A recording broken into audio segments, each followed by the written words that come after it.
Welcome back to the Forward Moves podcast, where we talk about all things fitness, business, branding, systems, operation, and anything else that is on our minds.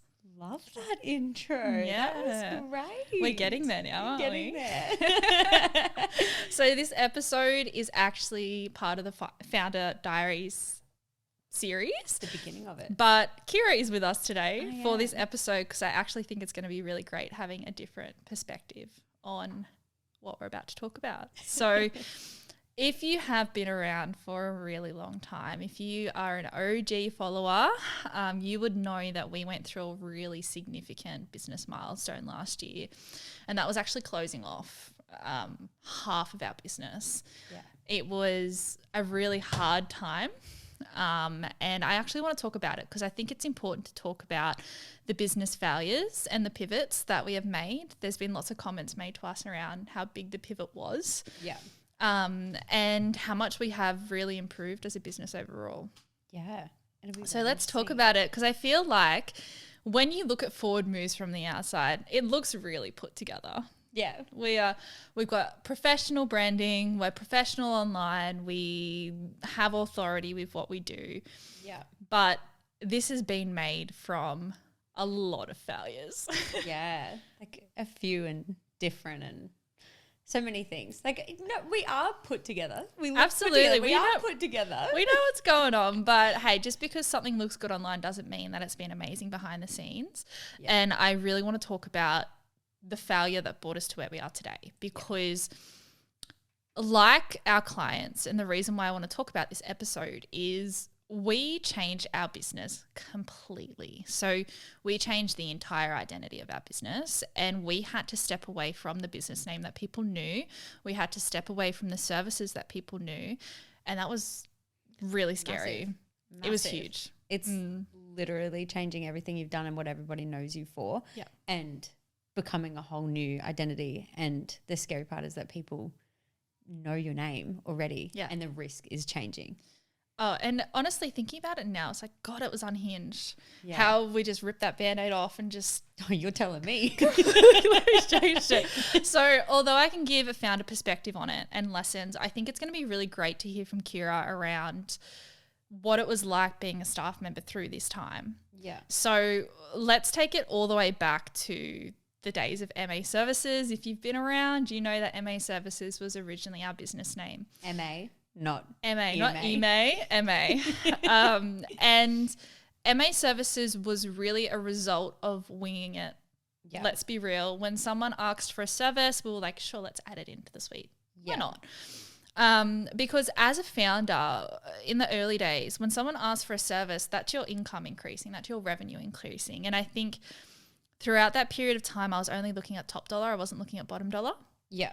So it's like, I'm making more money. And it's like, well, I'm spending more money too. So there was lots of these instances where we just had so many different areas. We had virtual administration, which was half of our revenue. And I really want to emphasize this. VA was half of the business. Yeah, it was massive. It was the biggest part. It was what we were known for. And consistent too, in a way. It was reoccurring revenue, so it kept us afloat. Yeah. In the months where, you know, our builds are a little bit sporadic. So there was VA, there was creative. So this was websites and branding. So again, we changed this area completely. I know that we still do it, but we sold logos individually. We sold websites individually, social media templates individually. We don't do this anymore. It's only the Business Moves program. We had products, which we still have now, which is still a big area of what we're known for. Favorite. And we also had app builds, which we built out apps for people, which was another division as well, which we're going to touch into on this episode too. So it was really hard to tell people what we did because it was a mixed bag. It was really hard. We were like an Allen's bag of a party mix. It's like, what are you going to pick now? And I think as we really felt the wrath of not focusing on one thing means you're not good at, you can't be good at everything. Yeah. It was a big thing for us. Although we, you know, our designer is unreal, amazing. You're unreal at systems, like everyone is unreal in their own rights. There wasn't really, one second. Is that me? Yeah. Sorry. Although everyone is amazing in their own right, there wasn't a way to put a light on it. There wasn't a way to show that. So we went through a bit of a transformative period last year where honestly last year was probably the toughest year in business that we've had. It was pretty rough. From about April to July, it was just one thing after the next, after the next, after the next. And it wasn't fun. No. As a founder, like I was questioning my ability to run this business. Yeah. And this brought us to the decision to close half the business. So I really want to talk about it because it was a failure and there's been multiple failures to get us to where we are today. And setbacks aren't necessarily the worst thing to happen because our trajectory at the moment and what we're focusing in on is incredible, and we will touch on that, or we'll give you a few little Easter eggs. Yeah, like now it's kind of like we know that we did make the right moves, but at the time it was like, who knows what's going to happen after this? Like, because even though you're saying it was a failure of ours, it doesn't necessarily mean it was failing. Yeah. It just, you called it to make sure it didn't make us fail. Yeah. Even though it's like a failure, it wasn't failing, but you pulled the pin at the right time. Yeah, it was a really strategic decision. Yeah. And it was a really quick one. Very quick. It was an overnight decision. Yeah. So there was a period of time where I just felt like I was putting out a lot of fires, and it was honestly overnight. One day I just hit a wall and I was like, I'm done. Yeah. And that's when we decided to close off the business. And I really, really want to emphasize that this was half of our revenue that we were losing. This was half of our income, and we weren't in a place where we were profiting. No. We were only breaking even. And that's why I was like, no, it's fine. Like, you know, we're still fine. Like we were breaking even. Yeah. Like, to be real with it. And we didn't have that profit to sit back on to say, hey, we can shut it. It's fine. We'll do something else. It was more like we need to do this and we need to do it right kind of thing. So when we decided to shut that side of the business, there were multiple areas within that area of the business that we did wrong. And the first thing was the business model. So VA companies work really, really well when the VAs are contractors because they are paid for their hours that they do. Whereas we were employees. So no matter what, I had to pay the staff even if the hours weren't coming in. Yeah. So that created us constantly chasing our tail. And the second thing as well that I noticed was that no matter how much we grew that area of business, it would never really be scalable for us. Like there's a ceiling on that. Because the more money you make, it's kind of that thing with like, you know, you buy an hour. The more money you make in an hour, you can sell 50 hours, but then you have to put someone on 50 hours. So your top dollar's going up, but your bottom dollar isn't. Like it's the same unless you do it differently. Can you just explain top dollar, bottom dollar? Yeah. So basically top dollar is your total revenue and your bottom dollar is your net profit. So after all of your expenses, absolutely everything.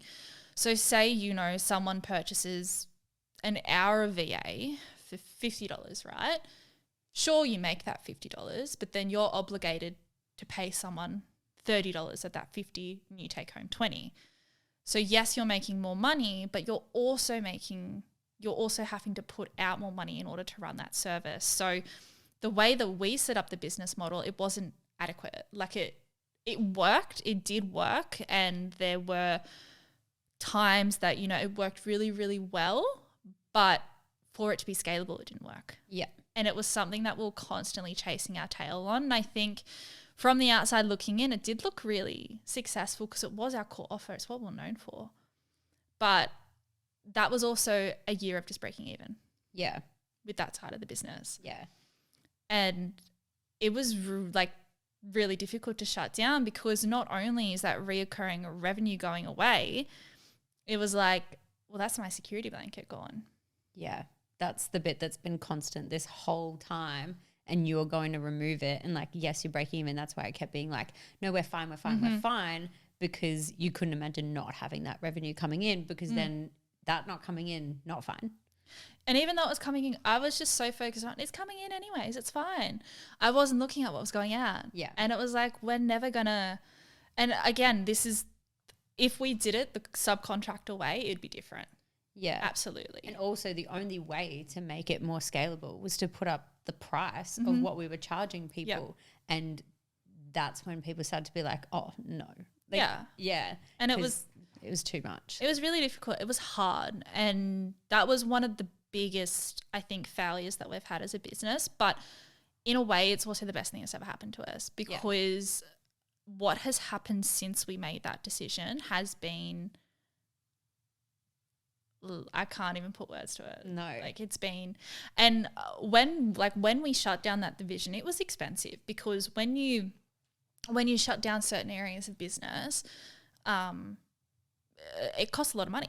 Yeah. Which sounds weird to say, like, I'm stopping this, but it's also going to cost me money to stop doing something. Yeah, and then it's like, we had a really crucial period, and to be completely frank with you, like, it wasn't until January, February this year where we actually got out of the red.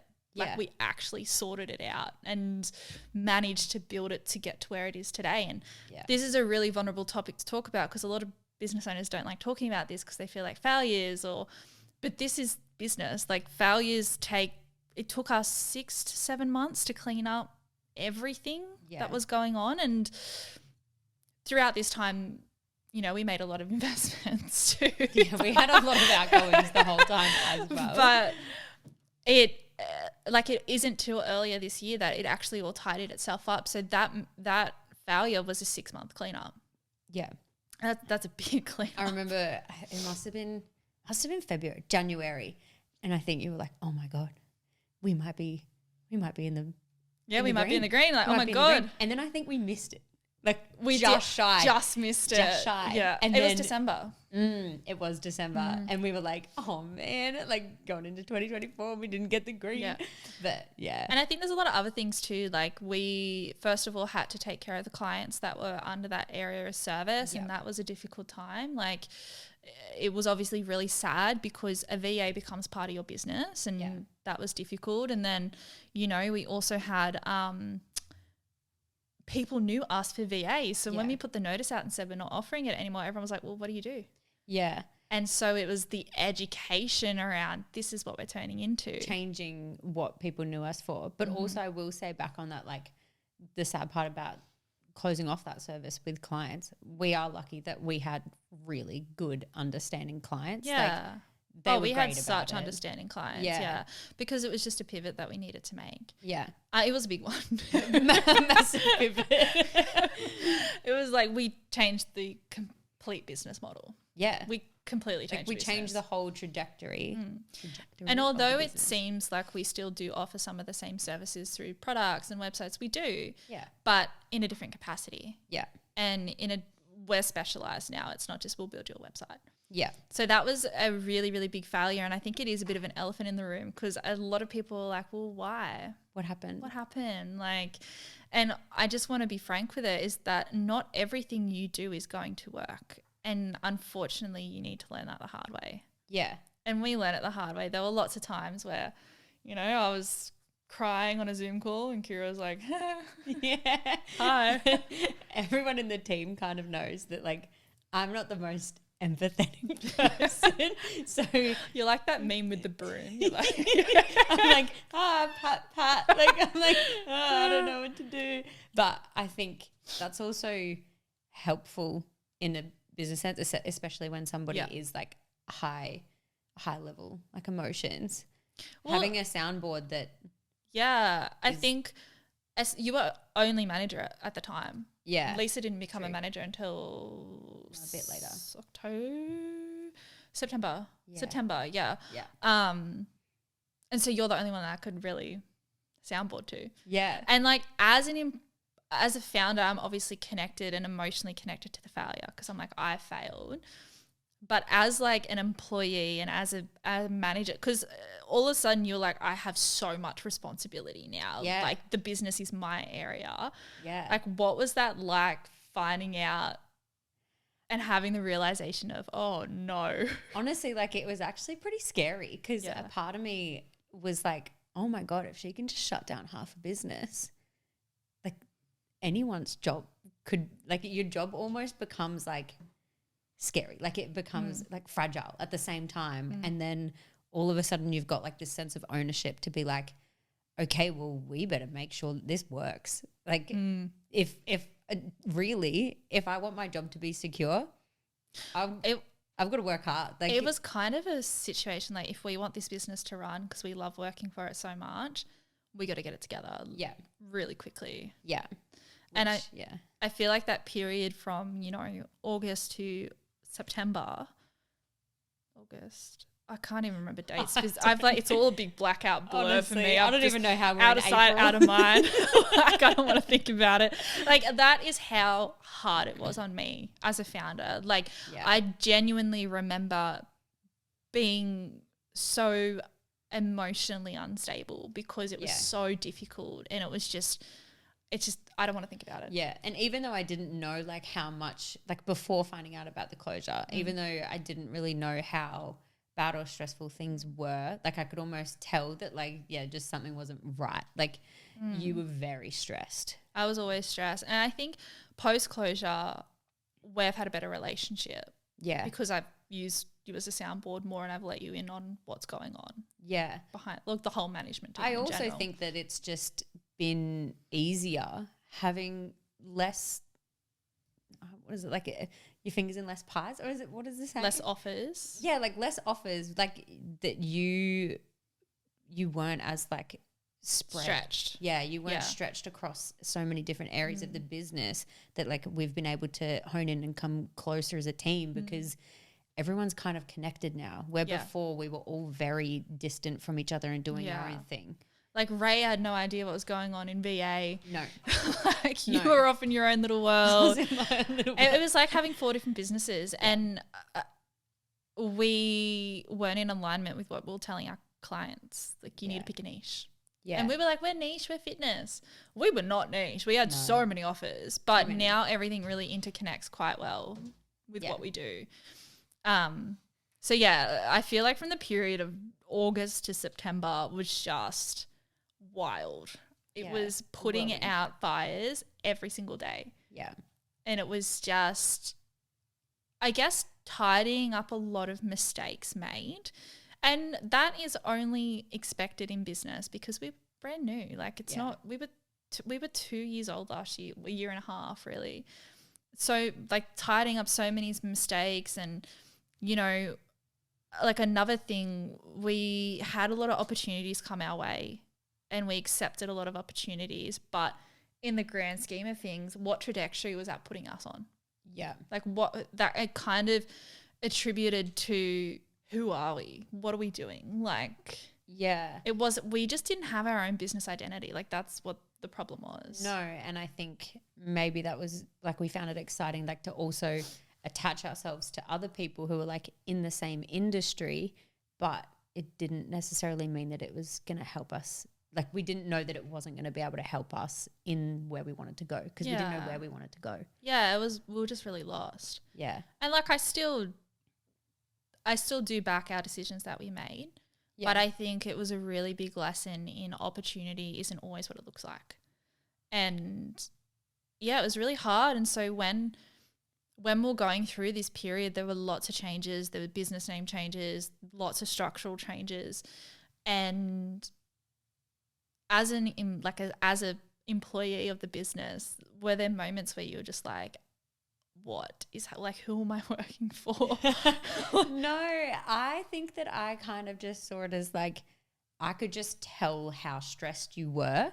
So like anything that you were kind of doing at that moment, I was like, she's just making sure that this is the right call and that we need to like, without you telling me, I need you to work hard. Like I just knew that I was like, she's relying on me to also help keep this business running and where it needs to go to, which I think might be like intuition wise and knowing that. But like, I think even though I was already in a management role, it just like was like a kick up the bum to be like, no, you are the only manager that I have and you need to pull it together because this is the call that I've made. Which you did. Like that, and that was kind of throwing you in the deep end of like, this is the biggest fire we're going to have to put out ever. Yeah. Fix it. Yeah. I'm taking care of everything else. You need to fix it. Yeah. And that would have been hard because I can only imagine as a team, it's like, what is happening? And it was so much change. Like,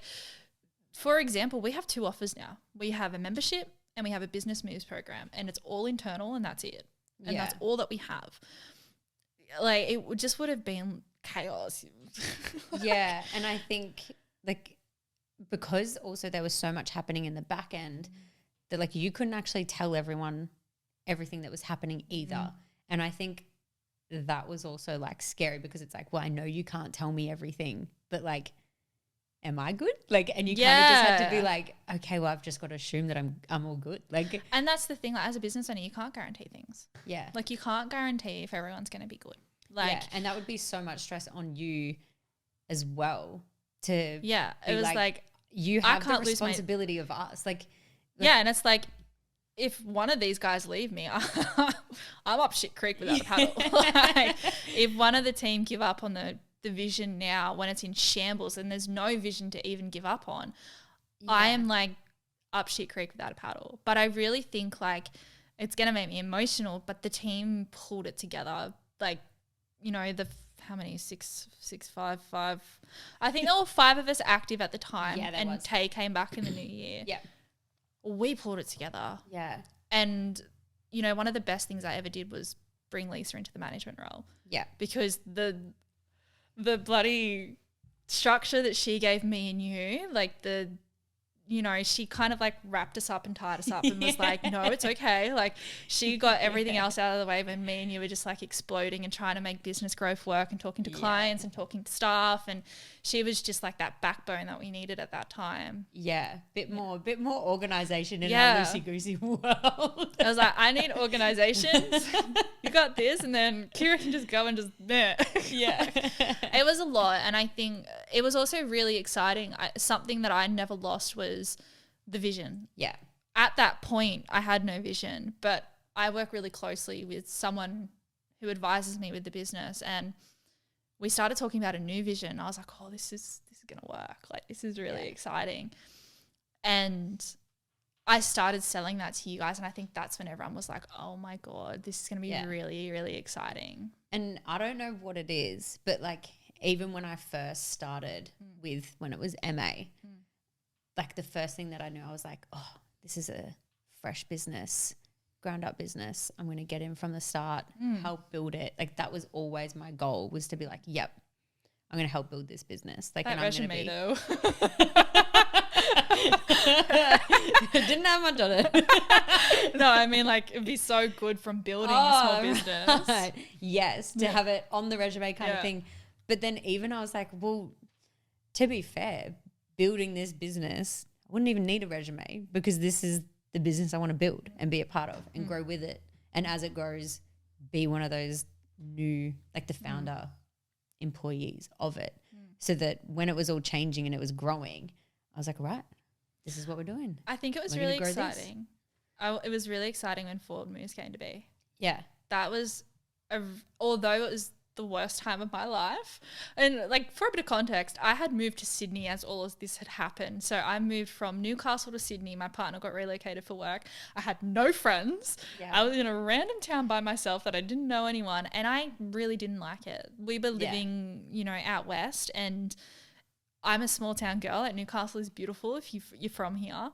And I just didn't like it. I couldn't do the hustle and bustle. Like, if you love Sydney, you love Sydney, but I just couldn't do it. I was so isolated and so lonely. And this period of time, I was by myself in that, you came to that house, that big barren house with nothing in it. Like, we moved home, so we're fine. But but that all happened so quick too. Like you just had everything going on. Like, but it's like as I moved away, it all happened, and I moved back, and it was good again. And it was like I needed to do that. I feel like now forever you're gonna have the worst taste in your mouth about Sydney. Sydney is the whole reason. You're the reason. Sydney toxic. I can't do Sydney anymore. Sorry. And there was so much. And so I was talking to my advisor, like we were having so many calls at this point because I was like, help me. Yeah. And I'm too stubborn to act on things like this, but there were moments where I was like to my partner, I was like, I don't know if I can do this. Like this is the hardest thing I've ever gone through. Mind you, he's just started a new job, which is intense. So he's off the rails too. Yeah. He's like so stressed. It's like two worlds colliding. But I was like, I don't know if I can do this. I was like, but I don't want to give up. Like, I love what I do. I love the team that I work. I'm not going to get this anywhere else. And he was like, just go start another job. It's fine. I was like, no. And I think this is where Jade comes in because she was like, no, you're not giving up. Yeah. No. I think also you did actually message me 1 or 2 times and you were like, nah, I'm done. Yeah. And I was like, Jesus Christ. I was like, I'm going to have to talk this. I'm going to have to talk her off the ledge because I might not have a job. So I was like, no, please stay. please stay. I want to be employed still. Not and just for you. There were so many times where I didn't believe myself. She was like, you can do it. Like you can turn this ship around, you can do it.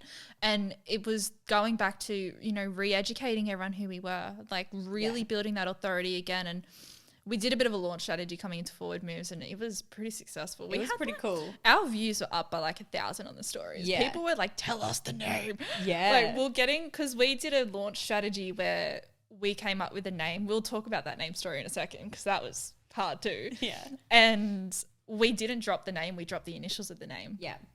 And we were pissing people off. Like, yeah, I was getting on consults and they were like, before we start, tell me the name. And I'm like, I can't. No. And it was so intense. Everyone was like, I need to know. People were looking up our ABN. I had like 3 messages of people being like, I looked up the ABN, I know the name. Haha. And I'm like, cool. Okay, keep it detailed. And it was and I remember like we started changing the emails over. And we were giving them the email and they didn't even realize what it was. Yeah. So we were trying to come up with a name because we're like, MA Services is VA. Like, let's get rid of it. Let's start fresh. I did not like Forward Moves. No, you hated it. I was like, I don't want it. I want to borrow it. I don't even know who. Jade sent it through. Oh, did she? Yeah. And then, because we were really stuck on Bit Busy. Yeah. Remember? And I'm so glad we did not go with that. Imagine if we did that. Nah. And listen to your advisor, everyone. Yeah. But also like, that came through and I think the whole team liked it except you. Yeah. And I was like, I don't want it. Yeah. And then Ray was like, let me play around with branding. And I was like, I don't want it. And she was like, no, trust me. Let me do it. And this is actually a really good lesson because in our business move, this happens all the time. Yes. Because I was looking for that light bulb moment of, oh my God, that's it. That's the name. That's us. It doesn't happen. No. It doesn't happen. I didn't like it. And then I saw the branding. I was like, oh, that's okay. We're onto something here. This is cool. And something that we did with the rebrand that I really think is our saving light is we had our clients vote on everything we did. Yeah. Do you like these colors? Like I remember when people picked our color palette and I was like, no, I hate it. I remember when we were talking about what colors to have in and I was like, one of them was pink and I was like, we were like, oh, what goes with pink, blah, blah, blah. And then I was like, green. And you guys were like, oh, I don't know about that. And I was like, no, it's Wonder and Cosmo. Like I was like, pink and green go together all the time. But remember we had like an expansion in the works before this and it was like Cosmo Wonder vibes. I was like, no, I don't want that. That's another story for another day. But and then like we started, if you go on our Instagram and look at our highlights, you can look at our rebrand journey. But we started to, rebrand and we put color palettes up online. And I remember when everyone voted on this color palette, I was like, Ray, I hate it. I don't want it. And she's like, I was like, I hate the name. I hate the color palette. Like, I don't want it. And like, I'm a really big believer in like, you need to like your business. Otherwise you're going to change it. But whatever colors draw your customers in are the ones that you should pick. Yeah. So she put it together. I was like, okay, dope. We're on the right track. And then that every day on the stories, we were asking people to vote. We were asking people their feedback. We were letting them in on what was changing. We took them along the ride.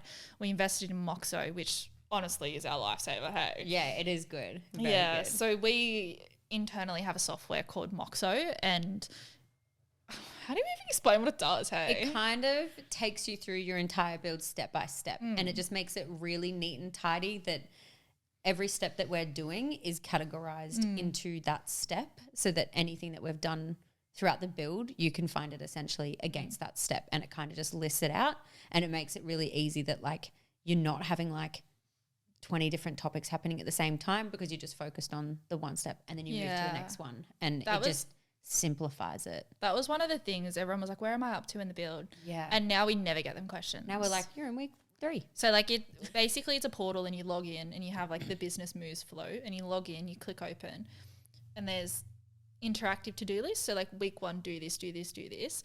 And then it'll have what our staff are up to. So at any given point, you know what we're waiting on, or you know that you're waiting on us to complete something, and we complete the steps as we go.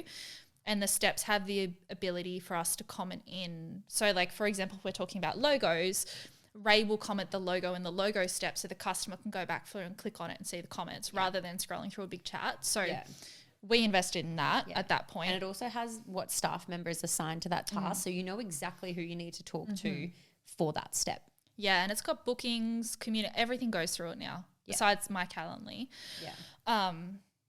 So we took the customers along that journey too. And I think by letting people decide what the new business was going to be was our saving grace. Yeah. They felt a part of it. Yeah. They felt like they were in the journey with us, instead of just being like, surprise, we have a whole new naming face. Yeah. Like, we're like, because some people I think are scared to rebrand because you'll lose the name and how people know you. If you let people in on it, they know it's coming, and they know it, like you're changing and something's new's coming and all that stuff, where like they're a part of the whole journey, and they get to see you grow instead of you just changing to completely someone else. And then they're like, I didn't follow this person. Yeah. Well, we still got a few of them. we got a few of them. We got MA. Yeah. But take it from us, guys. You can change your business name. Yeah. We had a full-blown established business under MA, and Forward Moves is doing better than MA has ever done. Yeah.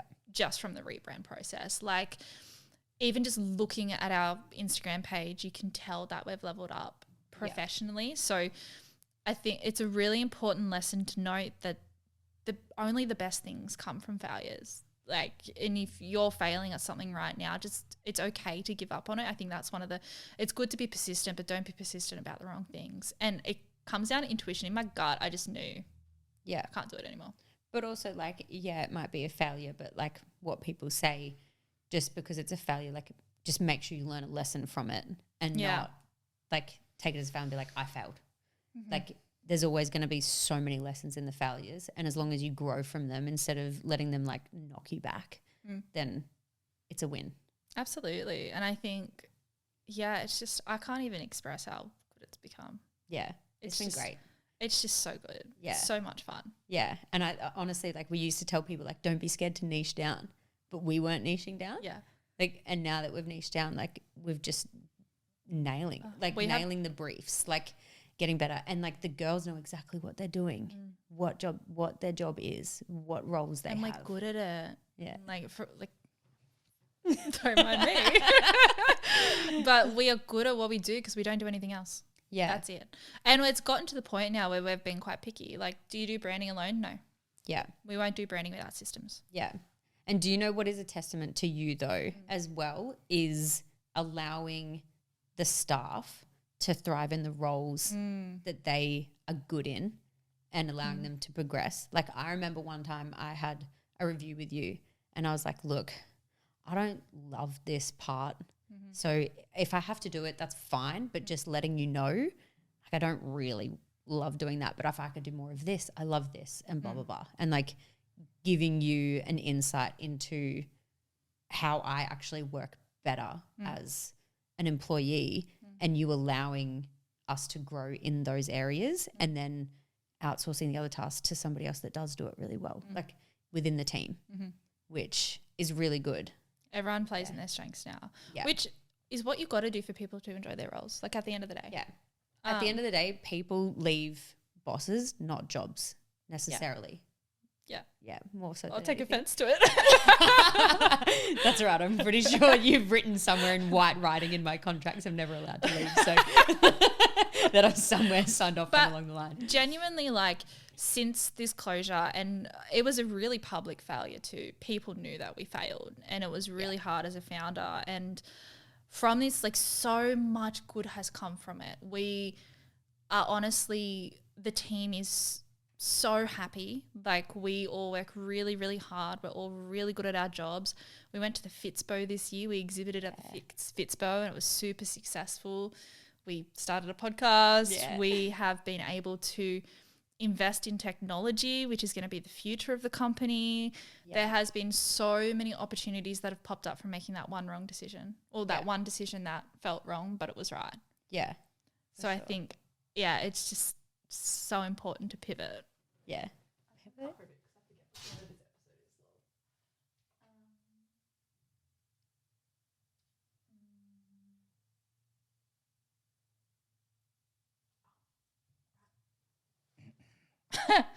I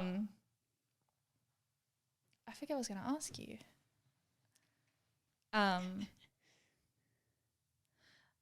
With the shutdown, like with the rebrand, one of the biggest risks that we had was the relationships, not the relationship, the oh my God, what's the word? The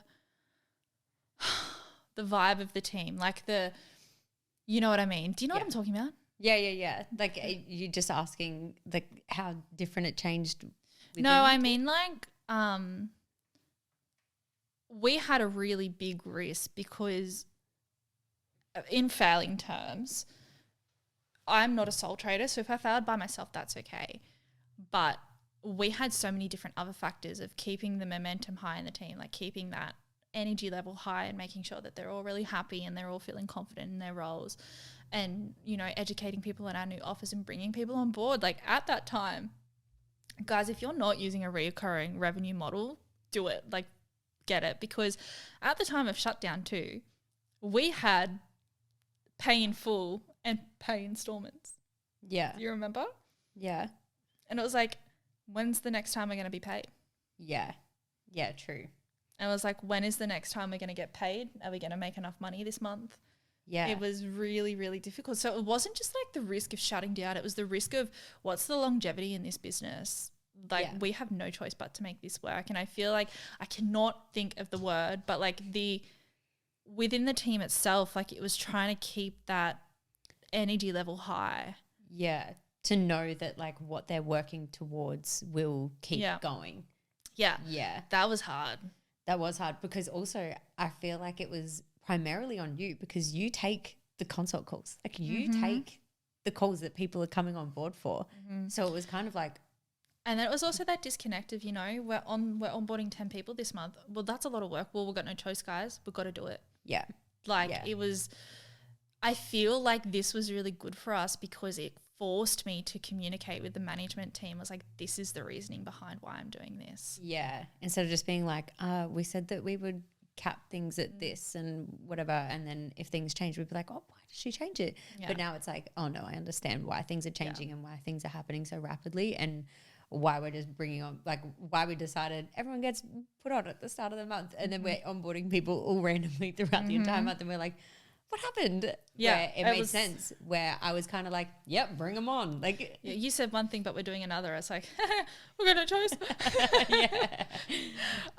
So it definitely was, I think that was rock bottom for us. And I know that there's going to be another rock bottom. Like, I know that there will be, but I feel like that was really rock bottom for us. It was hard. But also I think, like, that rock bottom has also helped us, like, even if we hit like another failure or upset, like, I think we'll handle it better. I feel like we deal with fires well now. It's like, okay, I cool. think so.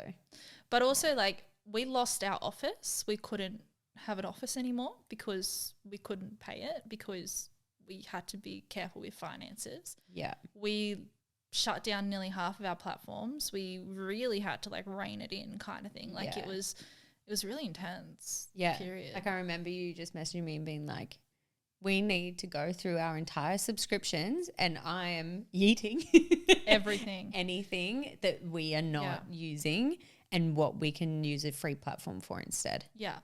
And it was an ego hit. It was a real, because I was like, oh yeah, it's fine. Yeah. And it's not fine. We barely pay for subscriptions these days. Yeah. Like, it's not too crazy. We cut everything out, like bye. Yeah. But I think something that really helped me through was having someone in my corner that wasn't in my business. Yeah, definitely. Like I used to like it when you say like you'd have a catch up coming up and I'd be like, okay, great. It's like, I always want to like message her and be like, okay, she's on the ledge. It was bringing me off the ledge. I was on the end of the bloody ship and I was about to jump. Yeah. And I think it was definitely, there is so much value in having someone that is not part of your business that has done what you need to do in order to help you.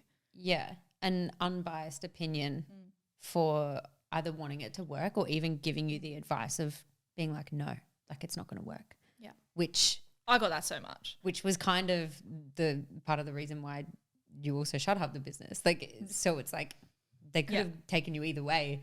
And I was just like, I remember saying that to her and she was like, cool, about time. she was like, I know it was coming. And like, that's the thing. Like I have this with my one-to-ones too. They could be going through it. Like they could really be going through it with their business. Yeah. And I'm like, well, no, this is what's in the future.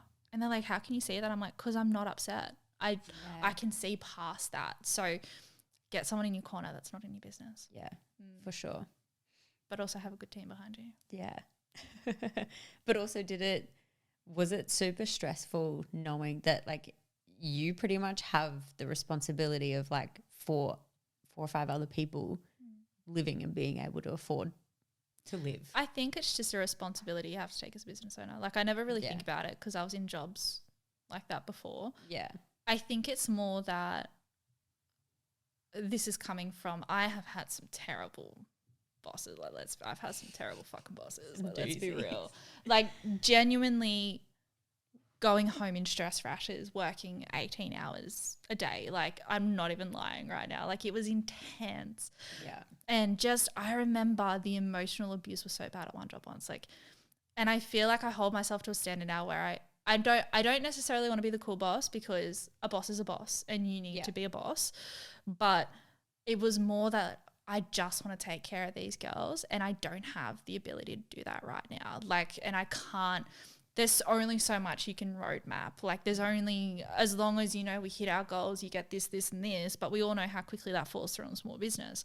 And I feel like for me, it's like these girls have literally, like the amount of overtime that our team did, like Lisa was in prep and she was doing hours and hours and hours. And the amount of overtime that everyone did, it was like, God, I just want to give them what they deserve right now, but I'm just not in the position to do it.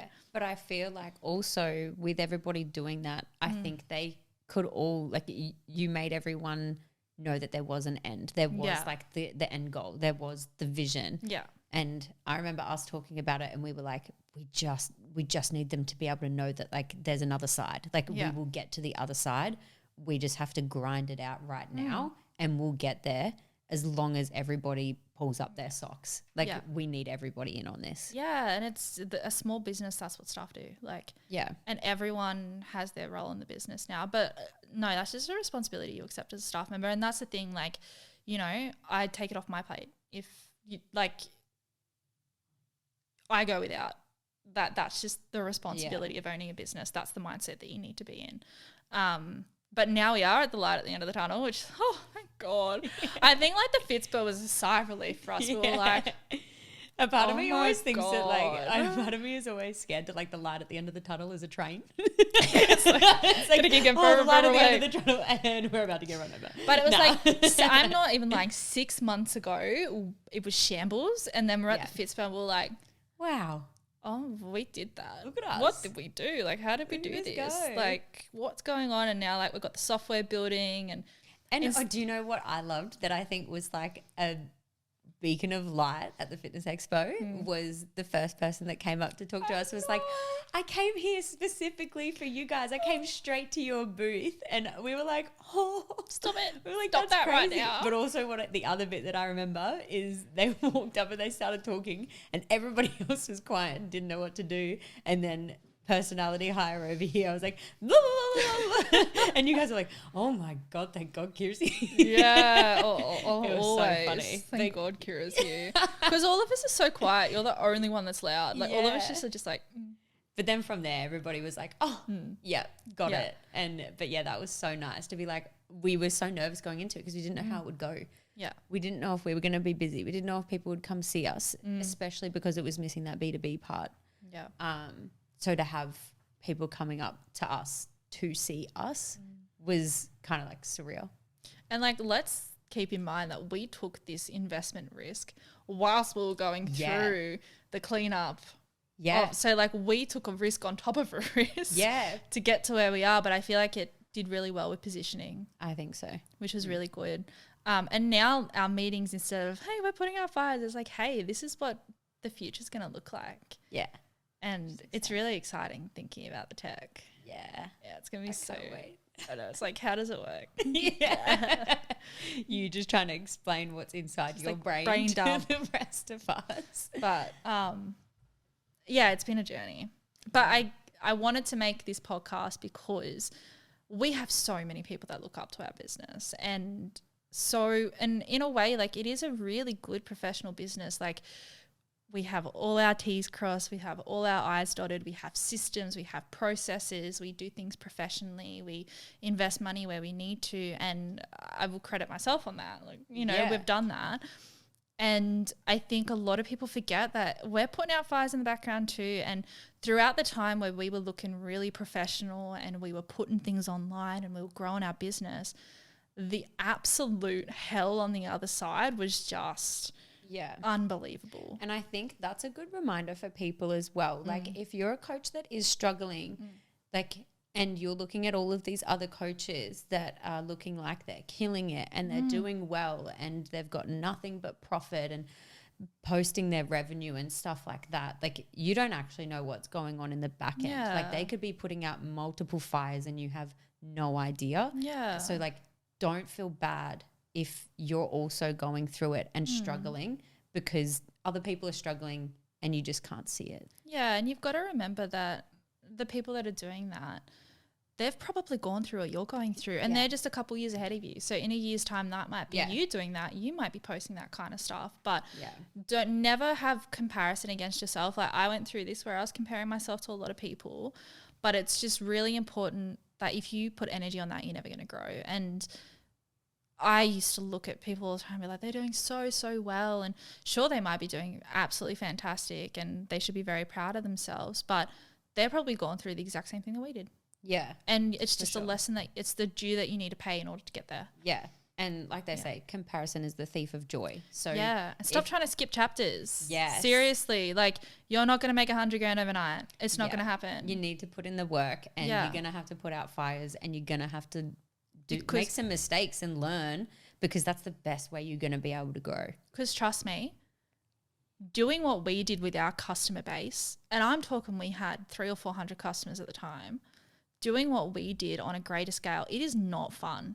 No. Make the mistakes now while you've got 20, 30 clients. Yeah. Because when you get and ours is a drop in the ocean compared to bigger companies, but when you've got that many eyes on you, that many people watching you, that many customers, the entire VA base that we had, like, that's not fun. Like, dealing with I was on call after call after call after call after call, like, day in, day out, 7 days a week. Yeah. And it was like, make the mistakes now and stop trying to skip that chapter, because we have grown up so much since that has happened to us. Like, we have completely changed as a team. Like, myself as a founder, I'm completely different to what I was 6 months ago. 100%. Like, me as a manager, completely different to what I was before. Your level, like, of responsibility, like, it's easier for you now. Yeah. Because we had to go through it. Yeah. And I think, both of us have grown in that way, that we just, like, stepped into both of our roles, like, so much better, and we had way more, like, not guidance, but, like, guidance. We just both had direction, direction into where our roles were and what we needed to do to get the job done. Yeah, absolutely. It's you got to go through the bad things to get to the good things. Yeah, and like, although I blacked it out in my mind and never want to think about it ever again, it makes me anxious. I'm so grateful we went through it. Yeah, because we went through that early, and now we're 12 months ahead of where we would have been. Yeah, easily, for sure. Yeah, so. That's the lesson today, guys. That's the Founder Diaries. This is a really difficult episode. If I'm honest, I was freaking out before this. I was like, yeah. I feel like this has been a bit of an elephant in the room with why we did what we did and, you know, what went down. And I think it's important to be vulnerable about these things, especially from, you know, the outside looking in. And it's okay to make mistakes. Yeah. It's okay to fail. It's okay to launch and get to know people. Just do it again. Yeah. And it's okay to pivot. Like, it's okay to change. It's okay to change trajectory. Yeah. Like, you're going to be fine. Absolutely. If it's not working, change it. There's no rules. There actually isn't any rules that you need to follow or suggestions or guidelines that anybody else is doing. Just do what you want to do and do what works, because the more you enjoy it, the better you'll be at it. Yeah, absolutely. And I wouldn't trade what we have now. Like, I'm so happy we didn't throw in the towel. Yeah. And like, I wouldn't say go through it again, but oh God, I don't think my body can handle it. We're grateful to have gone through it. Yeah. You got to go through it to grow through it. Absolutely. We had so many great things happen. Yeah. So that's everything for today, guys. I hope that you liked this episode. The Founder Diaries will be happening once a month. Every single month we're going to be touching on vulnerable topics, which typically you don't hear us talk about because we have a presence online. We hope that you loved the episode, and we will see you for the next one. Bye.